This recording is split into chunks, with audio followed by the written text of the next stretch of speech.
Good morning, good afternoon, and even good evening, and welcome to Glasgow Rangers Nation with me, your host, Owen, the channel that brings you your team every single day, the channel that keeps you up to date with all the latest goings on at Ibrox. And we've got a lot to get through in this morning, this afternoon, or even this evening's video. We're going to talk a little bit of Todd, we're going to talk a little bit of Philippe, we're going to talk a little bit of Stefan, we're going to talk a little bit of Jack, we're going to talk a little bit of Rangers. All you got to do is stay tuned. And also, you know what? If you don't want to miss out on any of the great daily content, even the live podcast and also the live match streams, you need to make sure you hit the sub, ring the notification bell, then you will never miss out. Also, massive thank you, guys. We've increased our sub numbers up to 3,484 at time of recording. And our views have been fabulous over the last couple of days. So thank you so much for your phenomenal support. Rangers FC fans, the greatest fans in the world. Well, let's start off by talking about the most obvious topic. Let's talk about our new manager, Mr. Philippe Clement, and his new assistant, Stefan van der Heyden. Great to see Philippe and Stefan at Rangers at the, I think that's the training ground. Together. Stats on Stefan van der Heyden's social media profile, him and Philippe Clement together. Proof that Stefan is here. He has been appointed. He is part of Philippe's backroom staff. And as we know, Mr. Philippe Clement likes to appoint his own backroom staff. He likes to have his own men in there. I'm sure that's something he will continue to do at the club. I'm sure we will hear over the next couple of days of more announcements of his coaching staff. Now, a lot of people have asked about Stephen Davis and his future, but Stephen, I think, wants to return to playing, wants to play football still for Northern Ireland. I don't think he wants to finish quite yet. He still obviously has his coaching badges to do. I think that is certainly a plan for the future. And I certainly wouldn't rule out Stephen playing some part in the Rangers coaching setup in the future. But for this moment in time, Philippe Clement is going to bring in his own men, his own team and staff, his coaching staff as he sees fit. And you know what?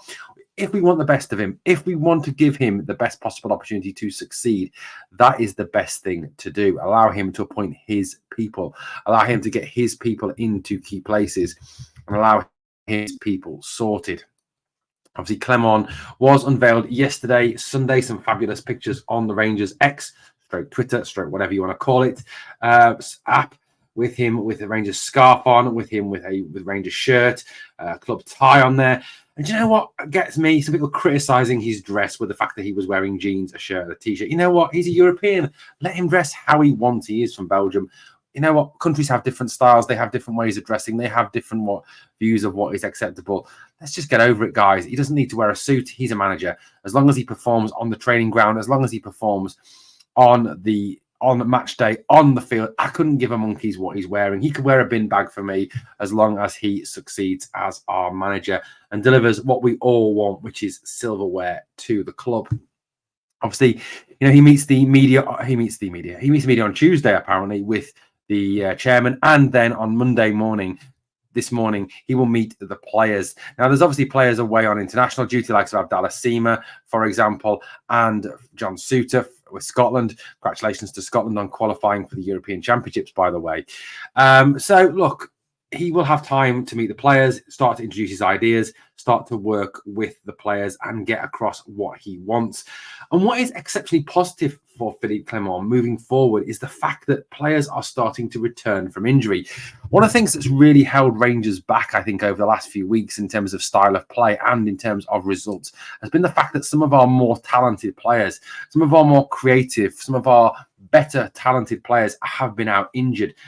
I speak, of course, of Todd Cantwell, Tom Lawrence, Danilo, Robbie Matondo, players who, you know, really provide that threat going forward. They have been missing. Let's talk a little bit of this man, Todd Cantwell. Now, Todd, obviously, I don't think, even by his own standards, has had the greatest start to the season. And I think part of that is down to fitness. Part of that is down to the fact that Michael Beale, persisted in playing him in the wrong position. And, Michael Beale was square pegs in round holes, wasn't he? And he wasn't getting the best out of Todd Cantwell. We saw towards the end of last season when you gave Todd that 10 role, when you gave him the freedom to go and express himself, to be Todd Cantwell effectively. He was fantastic, and that was certainly something that was missing this season. He certainly wasn't the same player, and maybe that was the kind of changing system, maybe that was the lack of a system, or maybe the lack of tactics, or lack of formation, lack of identity, lack of shape, or just the lack of ability of Michael Beale as an actual manager to motivate the team and organise the team in a way that would get them to play good football. Now, Todd Cantwell was on the Beautiful Game podcast. There he is. A slightly dodgy choice in NFL shirts as there. A CJ Uzama shirt. That's a bit of a dodgy shirt there, Todd. Don't like that. You need a Pittsburgh Steelers one, buddy. You need a Pittsburgh Steelers one. Anyway, Todd was interviewed on the It's a Beautiful Game podcast about his fitness, about what he knows about Rangers, and about his ability to play. And you know what? We've all missed him, haven't we? We'd love to have him back, and we hope that he's back very soon. Now, Todd injured himself. Well, didn't injure himself. Someone injured Todd in that Old Firm game, and he has been out ever since. And there's been a few complications from that injury. He hasn't perhaps recovered as fast as we would have hoped that he would have recovered. Now, this is what Todd had to say on the It's a Beautiful Game podcast. Todd said, listen, the plan is definitely to be back after the international game. It's not been as smooth as I would have liked. There have been a few complications, so I can't make any promises. But the plan is definitely to be back and to be fit for the Hibs game after the international game. Yeah. What fantastic news. I mean, let's unpack and unpick that statement a little bit that he made there. Love that picture of Todd. Very cocky, very confident, very Todd Cantwell. So it's clear that, you know, from this, he wants to be back for this first game after the international break to be able to play against Hibernian at Ibrox on the 21st in Philippe Clement's first game, obviously, which we live streamed here on the channel. So come and join us for that. He says, obviously, you know, there have been complications. My God, what is going on with our medical staff?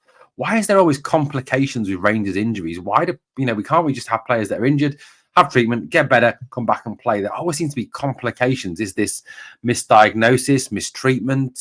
I don't know what it is, but it certainly seems to be an absolute pain in the backside. And I think certainly something that Philippe Clement will need to look at. And I've got no doubt in my mind he want to bring in his own medical staff and his own coach and his own fitness staff. You know, Todd says he can't make any promises, but, you know, there is a hope that he is going to be there and he's going to be back. And he says the plan is definitely for him to play or to be available for the Hibs game. And I think the sooner Todd is back, the sooner Todd is fit, the sooner Todd is able to play, the better. You know, we really have missed that creative influence, that vivacity, that's you know, that way of playing that Todd brings. You know, Todd's not just about that goal scoring and that assists and that creative moments. You know, Todd often leads that high press, doesn't he? He leads the energy, he leads the midfield and the kind of the defense through what he does, through how he gets after players. And you know, he's got an energy, he's got a real spirit to him and a real fight to him. And I think having Todd Cantwell back will be a major step forward for the club and a major step forward for the team on the park, and certainly something that I am looking forward to. So, you know, having him back will be a major bonus for Philippe Clement, and giving him, you know, the ability, hopefully Philippe will see Todd Cantwell for what he is, a very creative, very talented player, and we'll use him in the right way, which is, I think, giving him that free role, that ability to go and influence the play. I mean, he certainly is, for me, a whole lot more talented than Sam Lammers, who, you know, has kind of flattered to deceive at times, you know, in this season, and really has struggled to kind of impose himself. Now, look, Sam Lammers, I don't think is as big of a lost cause as Searle Dessers. I think Dessers is done. I think Dessers is an absolute donkey, if I'm being honest with you. And let's just dispel one rumour. Philippe Clement has never worked, I got this wrong, with Searle Dessers. He arrived at Genk the year that Dessers left. He arrived at Genk the year that, Clement left. Clement went to Club Bruges. Dessers was at Genk. Genk ran Bruges close that season. Dessers was a fundamental part of that Genk team. So I think he's seen the positives of Searle Dessers. So maybe, just maybe, he can become the David Copperfield of Rangers and work a miracle with Searle Dessers. You know, he really would be Christ-like if he could do that. It would be a case of turning water into wine. Other good news is the likelihood, and this is where the trio returns is from the title, is that Danilo and Tom Lawrence are both slated to be back after the international break. Now, obviously, Danilo is someone who, he had that horrific injury when he scored that goal, and it was so sad because he get his opportunity to start, which a lot of us have been crying out for. He got the opportunity to play through the middle as well. I think he's been again misused by Michael Beale. Michael Beale using him as a left winger, and Danio's not a left winger, is he? Certainly he can drift out there from central roles, and that's not a problem. But he certainly shouldn't be starting there. He plays him up front. He scores a goal. He gets injured. He breaks that cheekbone. He's out for a period of time. Certainly the pictures that Danio has posted on social media and what we've seen from Rangers photos is that, that Danio is nearing fitness. And the sooner we get Danio back, the better. I think for me, he provides more skill, more of a goal threat, more of a talent than Searle Dessers. And having Danio and Roof there will be, stand this team in good stead. The fact that we've got those two, I think, sort of negates the need to even have Searle Dessers anywhere near the matchday squad. Personally, I would like to see on Saturday Danio, if he's fit, back and starting, Roof on the bench, and Dessers somewhere in the stand or back at home on his sofa. Tom Lawrence also is available, apparently. Tom was very unlucky to be injured in that Betis game. Certainly been playing very well for the club, since he's come back from injury. And, he provides something that a lot of the players don't provide, that ability to shoot from outside the box, take that opportunity when it presents itself, be that bit more clinical. And I think, you can have a system where Lawrence plays and Cantwell plays. And, if we can get Tom Lawrence back and fit, much the better for this team. Still we are very uncertain as the return date for Kieran Dowell, which is a big concern with, Kieran suffering another knee injury. Now, Kieran was out with his ACL, and a knee problem, obviously, last season and missed a substantial amount of time. And injury is something that has held Kieran back throughout his career. So we certainly wish Kieran all the best and hope that, that whatever the complications are, whatever this slight knock, as it was only supposed to be, that suddenly become more serious, doesn't last any longer, and that Kieran, who made a very promising start to his Rangers career, is able to get back out there on the park and play very soon indeed, and give Philippe Clement that extra option off the bench or even to start the actual game. I think Kieran Dowell is a very, very talented player. So look, the key, I think, here is to get us moving towards having a team that is getting fitter, that is getting better, that is in a position to really succeed. And having these players back, having Danio back, having Lawrence back, and having, very importantly, Todd Cantwell back, I think will really enable this team to go on from strength to strength and really genuinely succeed. So good, positive news there. The more players that Philippe Clement has to pick from, the better.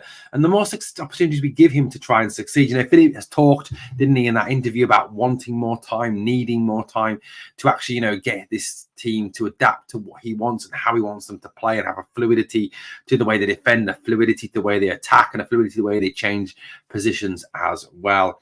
A guy who likes a 4-2-3-1, a 4-3-3, a 4-4-2, a 4-1-4-1. A guy who likes to change his formation and move around depending on the game and the match situation. Someone who I think really understands how to match formations and match situations together to get the best possible results and the best possible outcomes for his team.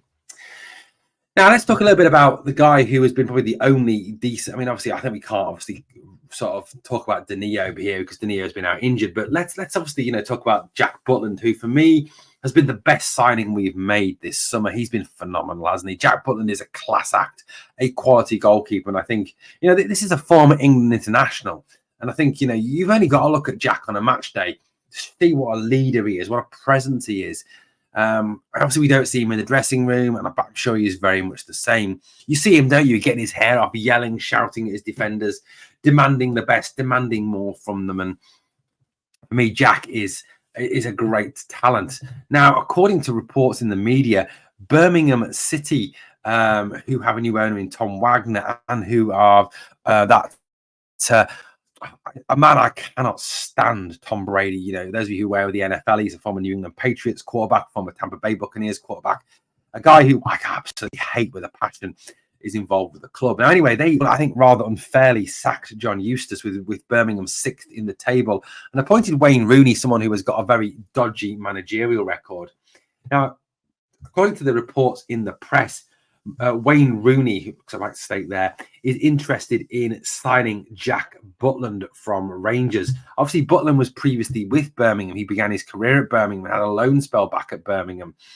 Rooney apparently has seen the progress that Jack has made this season under at Rangers, and is kind of wanting to take him back and get him to play for Birmingham City. I mean, we've seen headlines over the weekend. Rue with me, new Birmingham boss Wayne Rooney ready to make shock transfer move for former England teammate. That's Jack Butland. Wayne Rooney wants to make former Man United and England star his first signing after taking charge of Tom Brady. It's Birmingham City. What an awful photograph that is. So, look, Jack Butland, for me, he's under contract. I think we just tell Birmingham he is not for sale. He is going nowhere. And if they want him, it's £20 million. Test their resolve. I don't think they're going to pay 20 million for him. So, look at it that way. Look, Birmingham are sixth in the championship. Rangers are, still in 4 competitions. They play European football every single year. Birmingham don't. Birmingham are not guaranteed to get into the Premier League.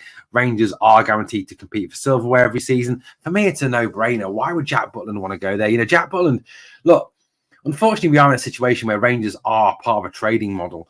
And, the part of the trading model is that we bring players in, we develop them, we then sell them on for bigger money. Now, Jack Butland, for me, is someone who I think, give him a season, 2 seasons here, success, league titles, cup wins, even runs in Europe, can prove to clubs in the Premier League, big clubs in the Premier League, that he could be a future superstar goalkeeper for them. And I think, could attract them to pay money for him. And I think that is where how he needs to think, and how we as a club need to protect our assets and protect our goalkeeper, and say to Wayne Rooney, he is not for sale. He is not coming to Birmingham City. Why would he want to make a major downstep in his career from an iconic, as Philippe Clement called it today, European power like Rangers to a little small provincial club like Birmingham City? So let me know what you think in the comments of that transfer link. Personally, I think it is a whole load of rubbish, and I also think that if there's any truth in it, that Jack Butland should tell Birmingham City where to get off. Well, guys, as always, it has been an absolute pleasure speaking to you here on Glasgow Rangers Nation. If you've enjoyed the content, please smash the sub.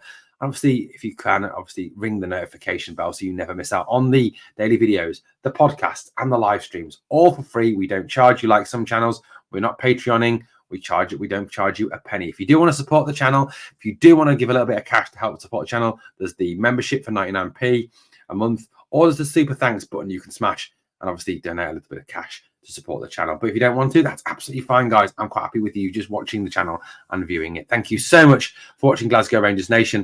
And as always, guys, there's 2 things I really do need you to do for me. Number 1 is smash the like. And number 2 is to remember always, we are the people.